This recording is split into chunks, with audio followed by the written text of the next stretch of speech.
Selamat pagi, Salam. Dalam Kolose 3:3 dikatakan, dan kamu telah mati, hidupmu tersembunyi bersama dengan Kristus di dalam Allah. Kalau kita perhatikan, setiap kali ada orang yang mati, kita harus sembunyikan. Kita sembunyikan di dalam tanah. Tapi kita setelah mati, kita disembunyikan bersama dengan Kristus di dalam Allah. Dan orang mati itu tidak melihat apa-apa lagi. Dia tidak melihat dunia luar lagi. Yang dilihatnya kalaupun dia bangun itu peti matinya saja dan tanah. Harusnya hari-hari kita yang sudah disembunyikan di dalam Kristus Yesus dan Allah itu, yang kita lihat Kristus saja. Jadi kita akan selalu digoda untuk tidak melihat Kristus. Dan karena kita sudah mati, maka kita harus beriman, karena orang mati tidak bisa buat apa-apa. Jadi hentikan pertanyaan hari ini, apa yang harus saya kerjakan? Maka mulai bertanya, apa yang harus saya percayai? Percayalah Yesus mengasihi saudara.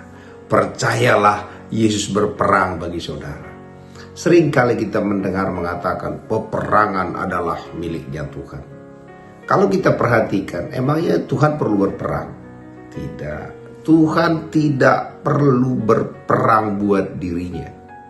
Jadi waktu dikatakan peperangan miliknya Tuhan, itu bukan karena dia harus berperang buat dirinya. Artinya peperangan kita ini adalah milik dia. Dan kalau kalimat hari ini, masalah-masalah kita setiap hari adalah milik dia. Kenapa? Karena kita bersama dengan dia, dan juga dia yang lain dikatakan, dialah kepala, kitalah tubuh. Kita harus selalu ingat, di luar kepala itu kita tidak bisa berbuat apa-apa. Sebagaimana orang mati itu tidak bisa berbuat apa-apa.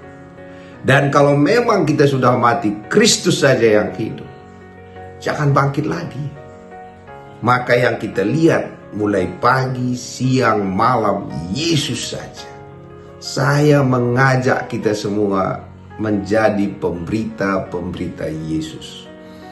Mungkin saudara bukan jadi pengkhotbah, saudara mungkin di rumah, saudara mengatakan Yesus memenuhi kebutuhan rumah ini, saudara mungkin di ladang, saudara katakan Tuhan memberkati ladang kami. Dan kenapa kita hanya bicara tentang Yesus? Karena kita tersembunyi. Kita tidak melihat apa-apa lagi selain Yesus. Maka dalam buku Mazmur dikatakan Tuhan ada di belakang kita, Tuhan ada di depan kita, Tuhan juga ada di atas kita.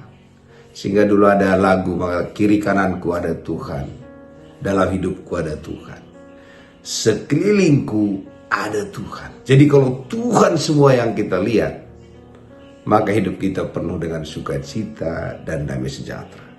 Apakah tidak ada masalah? Masalah tidak lagi jadi beban bagi kita, karena kita tidak melihatnya lagi. Kita lihat Petrus. Ada badai, ada gelombang, semua ada di saat itu. Sepanjang matanya memandang Yesus, dia tidak masalah dengan badai itu. Kenapa semua menjadi masalah? Karena kita nggak melihat Kristus. Jadi solusi dari masalah kita semua adalah bukan kita jadi tambah baik, bukan kita jadi orang hebat, enggak. Kita mati, biarkan Kristus yang hidup. Bukan juga kita jadi tambah orang jahat, tidak. It is not about us, itu bukan lagi tentang diri kita. Orang mati tidak bisa berbuat jahat, tidak bisa berbuat baik, tidak diperhitungkan sama sekali.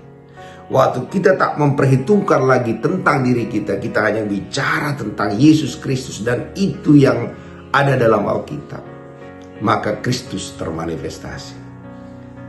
Saya ingatkan kembali, kita telah mati dan kita tersembunyi bersama dengan Kristus di dalam Allah. Sehingga yang kita lihat sekarang adalah Kristus saja. Dan kalau kita melihat Kristus, itulah yang kita nantikan di sorga. Sorga itu tidak indah tanpa Yesus. Maka dalam buku Mazmur dikatakan, selain Engkau tidak ada yang kuingini di bumi, selain Engkau tidak ada yang kuingini di sorga juga. Hari ini puaslah bersama dengan Kristus. Untuk itulah kita hidup.